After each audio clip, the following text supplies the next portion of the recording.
Cairo, Seattle.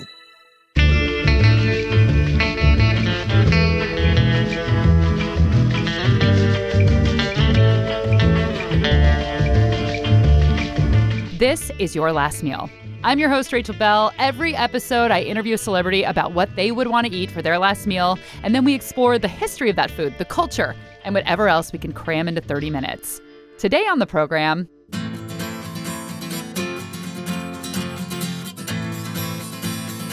Ann Wilson of Heart.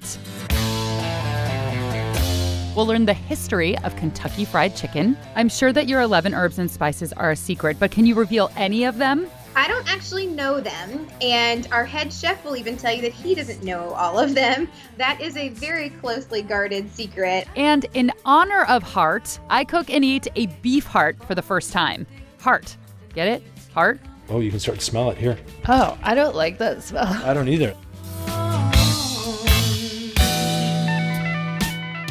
Ann Wilson is on the road right now. She's currently on tour. She's performing solo, but also throwing in some Heart tunes for good measure. And Ann has been touring since 1976, which is 1 year after the very first Heart album came out. What is the difference of that first tour and then touring now? I mean, it's a totally different era.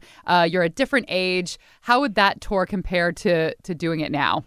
Well, I can barely remember that first tour, but we were a baby band in the worst of conditions, just in our early 20s, doing 250 dates a year, which is extremely high.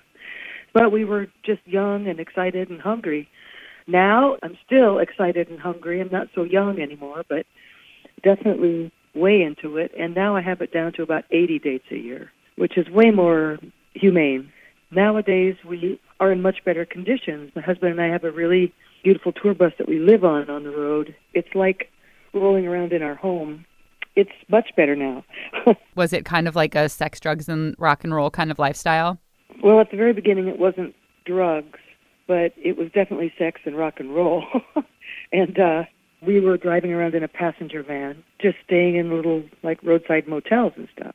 Ann grew up in the Seattle area, but she recently moved to rural Florida with her husband. We moved here in late October, just before the election, and we weren't really thinking that critically about food or, you know, the people we were going to meet because we just wanted to be alone. We moved out in the country, and we're pretty rural. But we ended up being like these definite blue state people living in the middle of the red X of Trump country. And so when you walk into, like, your neighborhood grocery store, it's completely different. The stuff they have there in terms of food and stuff to make food with is way different regionally than it is in Seattle.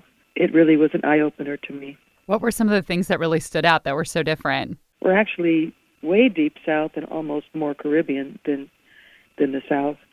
And so you see all kinds of dragon fruit and all kinds of things that I can't even identify. And I've been trying them all because I love fruit. And some very interesting creatures growing on this planet that we never see up north. That's really cool. It's almost like you're in another country, but you're still in the United States. Believe me, it is another country. It really is another country. Folks are really good everywhere. People are basically well-intended, but they live inside their regional bubbles. And so when you go from region to region, it's like going to another country, for sure. I asked Ann how she's adjusting to being a political black sheep, how she's integrated herself into a community with different beliefs than hers. We don't really socialize. We just came here, like I said, to find peace and to be alone. And we don't really know a lot of people here to socialize with. And for sure, it's not a place where you go into a bar and start talking politics unless you want trouble. I mean, it's pretty different. But we're really here for nature. We're not here to hang out with people. The redneck hillbilly factor is extremely high. But it's a beautiful place. The dawns are really tender, and the dusk you see fireflies, and you can lie on your back in the pool in the middle of January and see a blue sky overhead. It's just very beautiful. All right, we're going to wrap up politics for the day and get to the most important part of all, the food. What would Ann Wilson choose for her last meal? Last meal on Earth? Yes. If it was the last meal and nothing mattered and no fat intake or calories or anything like that, I'd have fried chicken, really good Southern fried chicken, and maybe an artichoke, a steamed artichoke with some mayo dipping sauce, and some chunks of watermelon. Yum. That sounds really good. What is it that really does it for you about fried chicken? If we're going to cook and eat another animal, I mean, it's almost like the perfect combination, especially if the batter is really light. It's probably one of the best things on earth that's ever been cooked. Do you have a favorite place to eat fried chicken? I don't eat it very often now, but, I just don't think you can really beat Colonel Sanders. I mean, it's just sort of the people's food, and the less frou-frou it gets, I think, the better it is. I'm feeling it. Kentucky Fried Chicken, you just can't mess with the classic. When we come back, who is Colonel Sanders? We'll explore the fascinating life of the man in white with the folks over at KFC headquarters in Kentucky. Oh, and that Colonel title, he did not earn that in the military. We'll have more in a minute.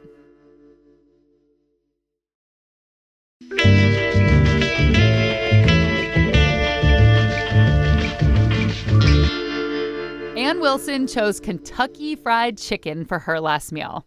There are currently 20,000 KFC locations in more than 125 countries around the world, so clearly Ann is not the only one who thinks it's finger-licking good. But what is the story behind KFC? It's a chain, it's glossy, it has a drive-thru, but it wasn't always like that. The story starts in the 1930s, and we get the scoop from Lori Eberenz, Senior Manager of Public Affairs for KFC US. Well, I think you have to talk about the Colonel to really understand, where Kentucky Fried Chicken came from. He was born in 1890 in a small town called Henryville, Indiana. A lot of people think he's from Kentucky, but he's actually born about 20 miles north of Kentucky. And he led this really interesting life. He had more than 20 jobs, from the time he was probably 13 into adulthood. But he eventually opened a gas station diner in Corbin, Kentucky.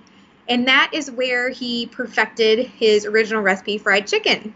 That's not really the very first Kentucky Fried Chicken, but that is where the recipe was, first created. And then when they built the interstate, essentially the interstate was going to route people away from Colonel Sanders' hotel and diner. So he decided that he better find a new venture. And he went out on the road selling his, 11 herbs and spices original recipe that he had formulated, and he met Pete Harmon, who was actually the first franchisee. And Pete actually created the Kentucky Fried Chicken name. So that's really the first Kentucky Fried Chicken restaurant was in Salt Lake City. So let's set up a little bit of a timeline here. Colonel Sanders opened his roadside cafe in the 1930s. He hit upon his 11 herbs and spices chicken recipe in 1940. And in 1952, Kentucky Fried Chicken opened its very first franchise in Salt Lake City. And actually, it was just a few years later in 57 when the bucket was introduced, as well as our finger-licking good tagline, which we still use today. Lori says before the Colonel found his chicken career, he did all kinds of work. He had any number of odd jobs, from trial lawyer to amateur obstetrician, before he, became this, really built this chicken empire. He was an amateur obstetrician. Those two words together just make me nervous. Who are these babies that he was birthing in an amateur style? Right. Yeah. So, he spent most of his life in rural communities. So in Corbin in particularly is a fairly rural area of Kentucky. And so, sometimes the doctor might be not available or not there. And so he learned how to deliver babies. And if you couldn't get the doctor, sometimes you got Harlan Sanders instead. And if you're wondering where he earned that Colonel title, it's not from the military. So his name was Harlan Sanders, was his name at birth. He became known as Colonel Harlan Sanders because in Kentucky, we have this designation that the governor can grant individuals who he feels have done good deeds in the community or are in good standing, and they are Kentucky colonels. So he became Colonel Harlan Sanders. Our governor recognized him for all the works he had done for his, good business ownership and entrepreneurship over the years. It is more of a courtesy ranking, which people actually can still get today. That ranking must have given Colonel Sanders some kind of confidence. He was basically like, I'm the colonel and I need to dress like one. And I know you know the outfit I'm talking about. I'm sure almost all of you, if not every single one of you, can conjure up an image of the colonel in your mind right now. Can you talk about his signature look, and was that really the way that he dressed in real life? So it was. He didn't develop that look until the 1950s. So about that time, he went out on the road to sell his secret recipe in franchise restaurants. That's when he developed this signature look. And, we like to say the Colonel had swagger before that was a thing. He realized that it made him recognizable, and he realized by branding himself that he was, creating a brand out of his fried chicken. So he developed that look and realized, I think at one point it was even a black suit, but eventually he changed it because, one, a black suit wouldn't work with all the flour, and two, the white suit was more noticeable. He had a white suit on one time, and it was, I think after Labor Day, and everyone kept commenting on it, and he realized, if I wear this white suit, I will really stand out. And we call him the original celebrity chef. I mean, he knew about branding himself before that was, an everyday term. And that's really where that look came from. And was it his idea to put his face on the logo? It was. I believe it was his idea. And even after he sold the business in the 60s, he stayed on as the spokesperson and as the face of the brand, really until he died in 1980. So he was very much at the center of it and wanted to be the center of it. It was his recipe. He was in his 60s before he developed the recipe and branded Kentucky Fried Chicken. So he was very proud of that and remained very involved even after he sold the business. I love that he didn't develop the recipe for Kentucky Fried Chicken until he was in his 60s. It reminds me of my personal hero, Julia Child, who didn't start cooking until her 40s, and she didn't publish her famous cookbook, Mastering the Art of French Cooking, until she was in her 50s. I mean, he was literally on Social Security when he went out and sold his first franchise. All right, Colonel Schmernel, enough with him. We have to talk about the chicken. The famous fried chicken with its 11 secret herbs and spices. So it actually takes 25 minutes from start to finish to make original recipe fried chicken, and all of the chicken is delivered to our restaurants fresh, just like it was in the Colonel's day. It's hand inspected and hand breaded and then pressure fried to perfection. So if your grandmother ever used a pressure cooker, that is originally how Colonel Sanders developed pressure frying chicken, was in like a pressure cooker pot on the stove. Now, of course, we use much larger fryers, but it's still using that exact same method of putting the chicken under pressure, which creates that really juicy chicken with the soft skin with the great flavor. I'm sure that your 11 herbs and spices are a secret, but can you reveal any of them? I don't actually know them, and our head chef will even tell you that he doesn't know all of them. That is a very closely guarded secret. Actually, 2 different manufacturers each mix part of the seasoning, and then it's shipped to another supplier to put it together before it goes to our restaurant. So very closely guarded secret recipe. Oh, wow. They really did make an effort to make sure nobody knew the secret.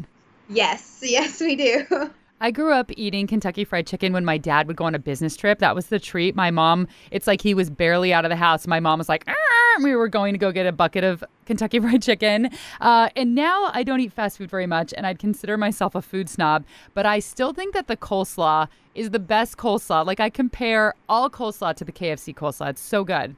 That's great. We love to hear that. Yeah, I mean, they're kind of those core side items that all of our restaurants, have to have. And certainly the mashed potatoes and gravy, the biscuits, and then definitely that coleslaw are, the most popular ones. And as a kid, I loved that the butter was perpetually melted, and it came in that little ketchup packet, along with a little ketchup packet of honey that we would slather all over our biscuits. And when I say we, I'm not talking about my dad. He didn't get to slather because he was on a business trip.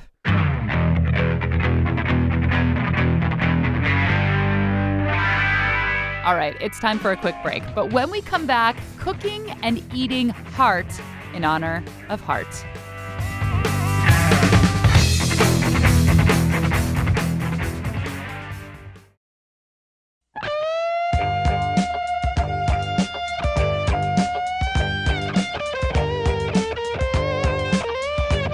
Sometimes my mind works very literally. I was thinking about Ann Wilson, so of course I thought about her band, Heart. And this being a food podcast, my mind naturally wandered over to heart, animal heart, which you can eat. I myself have never eaten heart, so I thought this was the perfect excuse to expand my awful experience. Awful is in OFFAL, the guts. And that's how I ended up in my kitchen with a massive, nearly 3-pound beef heart and my friend Ethan Lowry, co-founder of Crowd Cow. Yeah, well, Crowd Cow is Oh, excuse me.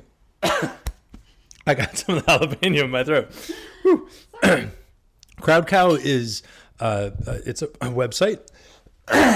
Okay, I'll talk for Ethan for a little bit while he tries to not die. Crowd Cow allows you to order small quantities of beef from small local farms, so you don't have to go in on an entire side of beef. Therefore, you don't have to buy a second freezer for your garage. Therefore, you are not eating ground beef for 3 years and having to get creative and make ground beef ice cream. With Crowd Cow, you choose the cuts that you want from a single cow, and once every part is spoken for, your beef is delivered to your doorstep. We call it tipping a cow. You're buying one cow at a time, really one steer. And we collect a bunch of people together and we sell the entire animal. So everything from the obvious, the tenderloins and the rib steaks down to things like heart and tongue and oxtail.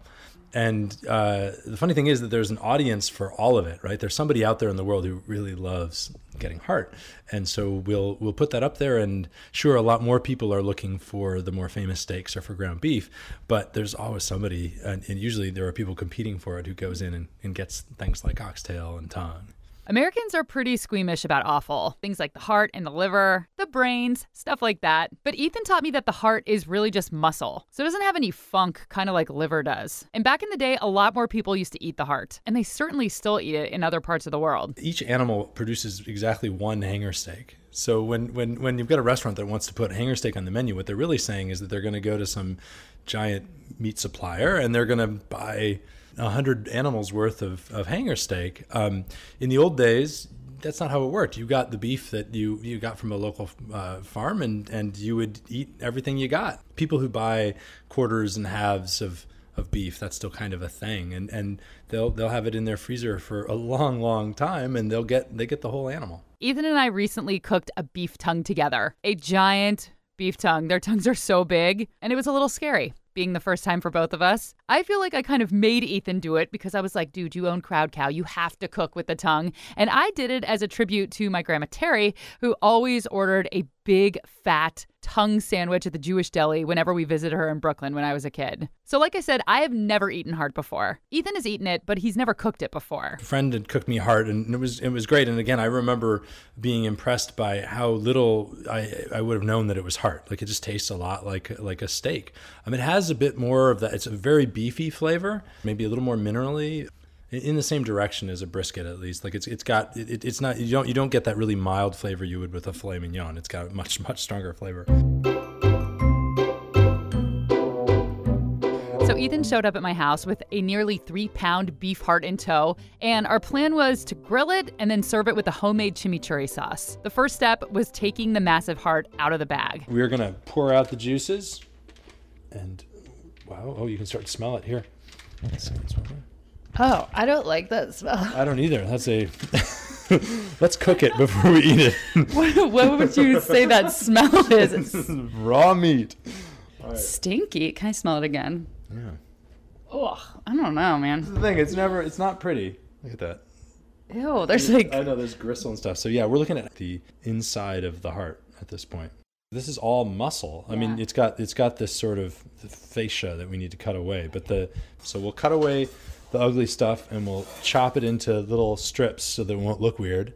Okay, so you're gonna cut away. There's all this kind of white, webbed looking kind of... I guess it's the blood vessels and things that line the interior of the heart. I think that's what we're looking at. I think we might need a sharper knife. Ethan had the job of trimming away everything that wasn't muscle, and then he sliced the heart into nice little strips that we salt and peppered. Let's season liberally. We are liberals, after all. And then immediately threw them on a cast iron griddle that was placed over the top of the gas burners on the stove. Now we're cooking. I wondered about that. Sorry.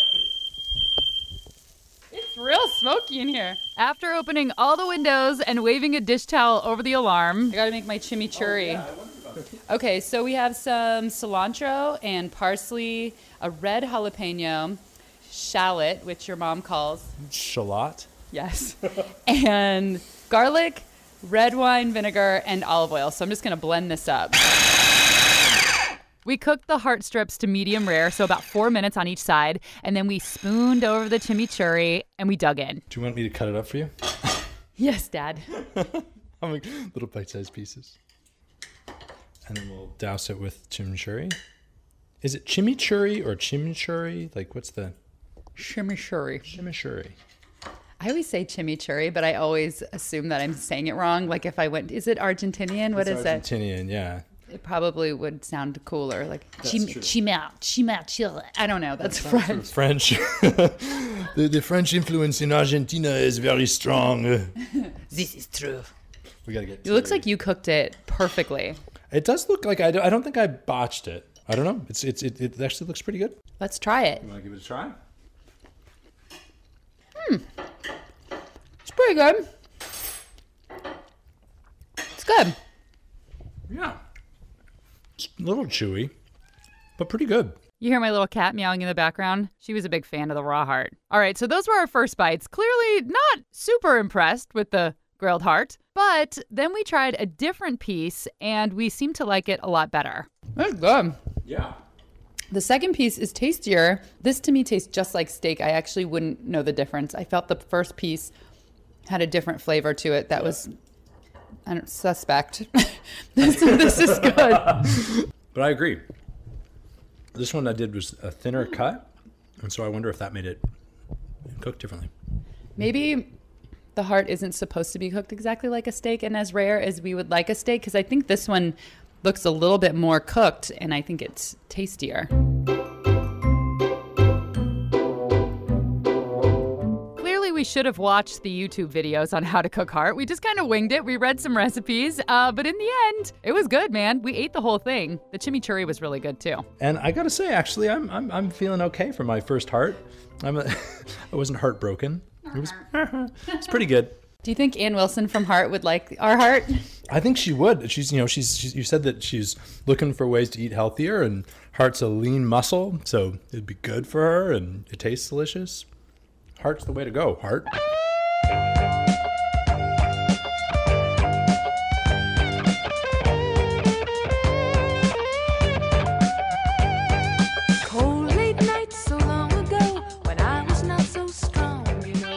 Let's check back in one more time with Ann Wilson. I in no way have a voice like yours. I am a very mediocre singer, but I love to sing Heart at karaoke, and I love to do the song alone, even though my voice cracks and it's a total mess. I was wondering if, you're a professional singer, but do you do you ever do karaoke? And if so, what is your song of choice? I used to do karaoke quite a bit at parties, and I used to like to sing Patsy Cline. I used to sing Crazy and Walking After Midnight and all those songs. I like to sing country songs. Man, every time I listen to Patsy Cline, I'm like, I think we have the same boyfriend, because all those breakup songs resonate so hard. And that was Ann Wilson's last meal. Ann is currently on tour. She's crisscrossing the nation, so look up her schedule online and buy a ticket in your city. Thanks to KFC and Lori Eberenz, who told me she is a big Heart fan. So that's kind of fun. And thank you to Ethan Lowry from Crowd Cow for donating a stinky beef heart and your cooking skills to the show. Treat yourself to some amazing beef. Go to crowdcow.com. This episode was produced by Aaron Mason and me. Music, as always, by Prom Queen. Oh, and by Heart. And if you've been enjoying this podcast, tell your friends and leave a review. I know I'm always telling you this, and every podcast is always telling you this, but that is how we survive. It may sound a little dramatic, but it's true. Thank you very much. I like you. You're a nice person. I'm Rachel Bell, and until next time, this is your last meal.